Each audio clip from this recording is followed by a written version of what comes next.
Good evening, you're watching the Political Buzz today. I'm Gaurav Sawant. Who will be the Congress Party candidate from Varanasi? Who from the Congress Party will take on the BJP's Prime Ministerial candidate, Narendra Modi? We'll get you the inside buzz from the Congress Party headquarters. Also, before the Aam Aadmi Party convener Arvind Kejriwal reaches Varanasi, there is already a pamphlet war. Arvind Kejriwal had this pamphlet circulated on the streets of Kashi, telling the voters in Varanasi why they should not vote for Narendra Modi. There is a pamphlet war already, with Modi's army hitting back, questioning Arvind Kejriwal on issues of national security and why, as they put it, there are some allegedly dubious characters with questionable national security credentials in the Aam Aadmi Party. That is our top focus story.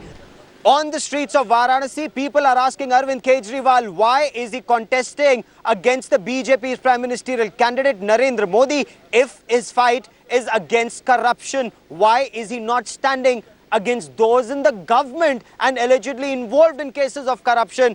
Well, Arvind Kejriwal has come out with this pamphlet, this 4-page pamphlet, where he says, "मैं मोदी जी के खिलाफ चुनाव क्यों लड़ रहा हूं?" And there he gives reasons, he gives an explanation of why he's fighting this election against Narendra Modi and why in Varanasi and why not from Vadodara. He says that he and his team members travelled across Gujarat and they found that in the 26 districts that they travelled in, there was no development, and he wants to tell the people of Varanasi, the voters of Varanasi, the truth about the alleged development in Gujarat.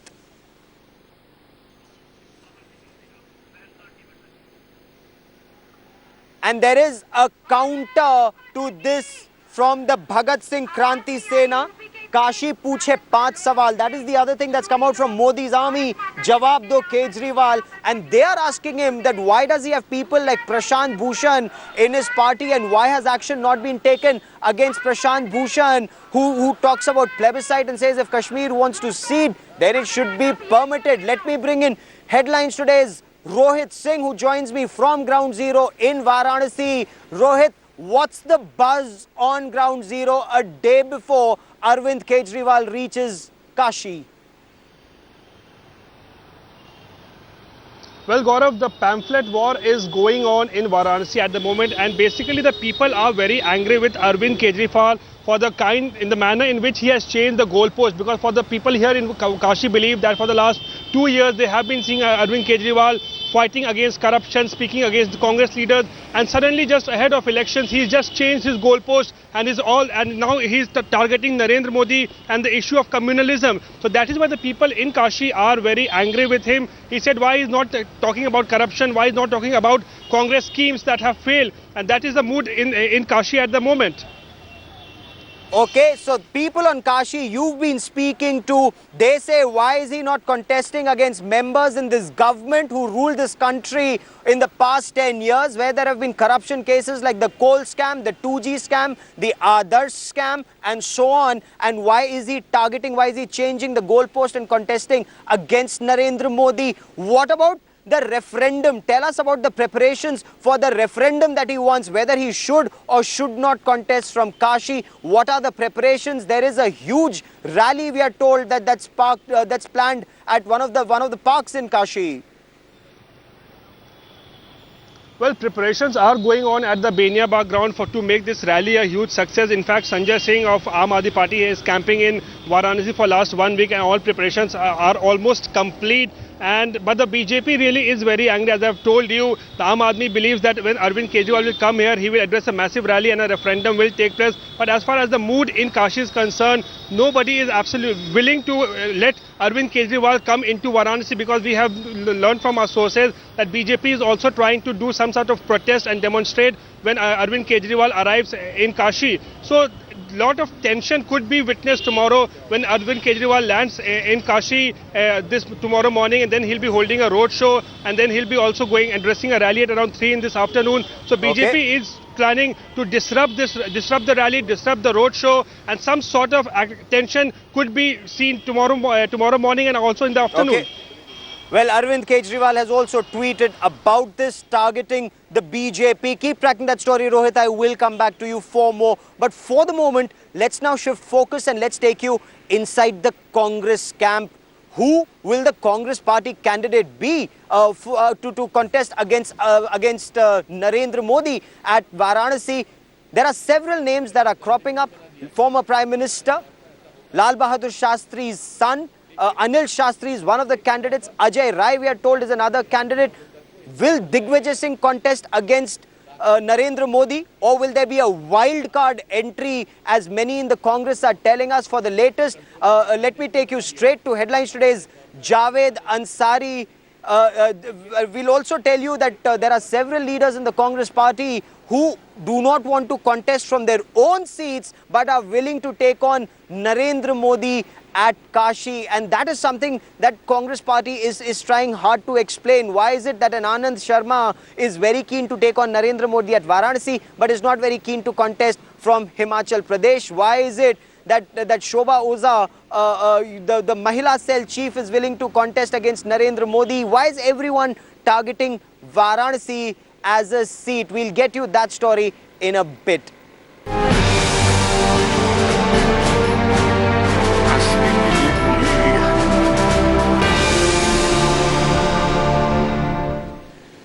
Jaswant Singh today quit the BJP and filed his papers as an independent candidate. He said he felt betrayed. He felt betrayed both by the Rajasthan Chief Minister Vasundhara Raje and by the BJP President Rajnath Singh. He, of course, hasn't said a word against the BJP's prime ministerial candidate Narendra Modi just as yet. Is there still some scope of mending fences? Well, that remains to be seen, but it was an extremely emotional Jaswant Singh who spoke to Headlines today and said how betrayed he felt. Let's listen in. Jaswant Singh ji has filed his nomination as an independent candidate from Barmer. Sir, will you continue to be in the BJP? That's for the BJP to decide. Jaswant Singh said that he felt betrayed by Vasundhara Raje. Whenever Vasundhara Raje needed him, he was there. He endorsed her as chief minister. He also said when Rajnath Singh's name came up for party president, he stood by him. But he did not expect the way he was let down. He says, I am from Barmer. My family is from Barmer. This is the last election that I am contesting. Why is it that I am not being permitted to contest from Barmer?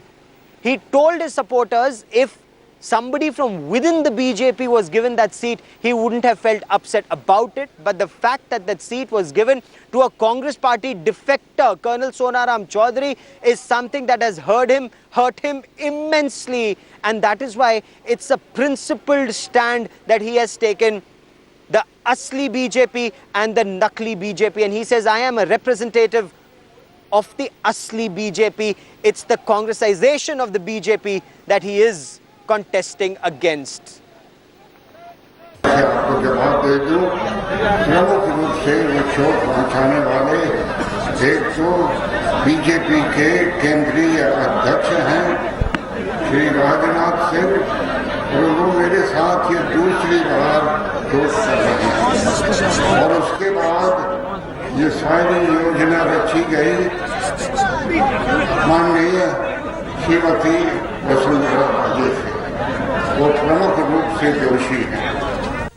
The question remains, is the BJP not treating its old guard right? Or is there a generational shift that the old guard is unable to come to terms with? Or is this personal egos being larger than what the BJP calls its Mission 272 plus? There are three pictures that we are putting out on your television screen. Protests by the senior leadership, whether Lal Krishna Advani, who was initially extremely miffed that he was made to choose Gandhinagar over Bhopal, or Jaswant Singh, the revolt by a soldier of the party. Jaswant Singh ji, who was earlier defense minister, earlier finance minister and external affairs minister in the BJP government, he broke down and he revolted against the party, quit the party, and is now contesting as an independent candidate. And Headlines today's Dev Ankur Vadhavan now joins me for the latest. Dev, take us through the thinking inside the BJP in Rajasthan. The BJP state leadership did not even send Jaswant Singh's name for Bardmer. So what's the thinking in the state leadership? Why wasn't Jaswant Singh on board this decision? Well, clearly, Gaurav, in a most hard-hitting speech so far, Jaswant Singh clearly mentioned that it was at the behest of Rajasthan Chief Minister Vasundhara Raje and BJP President Rajnath Singh that he was sidelined, and someone who had left the Congress just about a week back, that person who used to explicitly make remarks against the BJP leaders, that person has been given the ticket from Bardmer. As far as Jaswant Singh is concerned, he has mentioned that he has been ill-treated by the party, that the party did not treat him well, despite the fact that Advani had already told him that he will be given the Bardmer ticket. But in his own words, Jaswant Singh mentioned that as per a planned conspiracy, he was disposed of. He used the word as if जैसे किसी दूध में से मक्खी निकाल कर फेंक देते हैं. That is how he was treated as per him. So he came across as an extremely angry man. How this can hurt the BJP in Rajasthan? Well, it can affect the caste equations. Gaurav, for one, Jaswant Singh belongs to the Rajput community. Him parting from the party can affect the party's image and the vote share as far as the Rajput community is concerned. And certainly, this particular seat, which the BJP was considering as a safe one so far, seems no longer safe to the party leaders. Vasundhara Raje had summoned several leaders to Jaipur a few days back. A long deliberation happened out there. Vasundhara Raje herself is expected in Bardmer, Gaurav, tomorrow. And that is the time when, that is the day when Sonaram Chaudhary will be going there and filing his nomination. So, interesting days ahead. That's in a Rajasthan very big politics. signal. What happens next? Yes. That's a very big signal that the state unit is sending out. Vasundhara Raje, she's delivered 160 plus seats in the state assembly. What we are also being told is that she's promising practically the entire state to the central leadership, 22 plus seats at this, for Lok Sabha elections.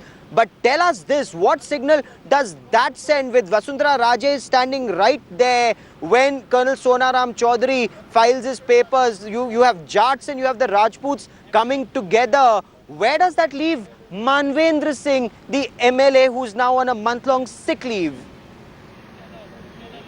Well, that is extremely interesting. Some people have called it a political leave. Manvendra is thinking about his own political future, Gaurav, right now. He is the son of Jaswant Singh, but despite that, he was not present at that all-important rally where Jaswant Singh led an outburst against the party president. Manvendra Singh was nowhere to be seen. Now, that question was asked of Jaswant Singh during the press conference as well. He said that he is not well and that is why he has not come. As far as Vasundhara Raje is concerned, Gaurav, it's clear that she has made the promise. She has in a way committed to the party leadership that she will be able to deliver Jaswant Singh or no Jaswant Singh. Welcome back. You're watching the Political Buzz today with me, Gaurav Sawant. We'll take you to Karnataka, where the controversial Sriram Sene chief Pramod Mathalik has hit out at the central BJP leadership, saying they've made a mistake by deciding within 2 hours of his induction that he should be thrown out of the BJP. Pramod Mathalik went to the extent of saying that he's a Hindu nationalist leader and that he deserves to be in the BJP. But this is something that the BJP central leadership will not listen to at all. Let me quickly bring in headlines today's Pratibha Raman for more on the story. Pratibha, why would the state leadership take a decision to bring in Pramod Mathalik? And is it actually true that the state leadership did not keep the central BJP leadership in the loop on this? Well, Gaurav, this actually stemmed from the fact that there was local politics that was brewing in North Karnataka, where Pramod Mathalik did actually want to stand for elections. He wanted to contest as an independent against BJP's state president Prahlad Joshi. And in order to cut down the votes, this move was initiated by Prahlad Joshi himself. So perhaps this was an initiative done by the Karnataka unit of the BJP. And perhaps it's only the after effects of the dissent as well as the displeasure that has been expressed by some of the leaders in BJP themselves, as well as the Karnataka's youth, as well as the viewers. And it's only after that, the aftermath of it, that has prompted the BJP High Command to give a directive to the state president as well as the entire unit in Karnataka to put this whole move on hold. And that has upset Pramod Mutalik today because he seems to claim that he is now reformed, he is now transformed, and he needs to be given a chance. And the pub attack is an old story, and it should not be given the kind of highlight that media today is highlighting. But then the fact remains that that particular episode has hurt the sentiments of the youth, and it really did deserve the attention that it gained.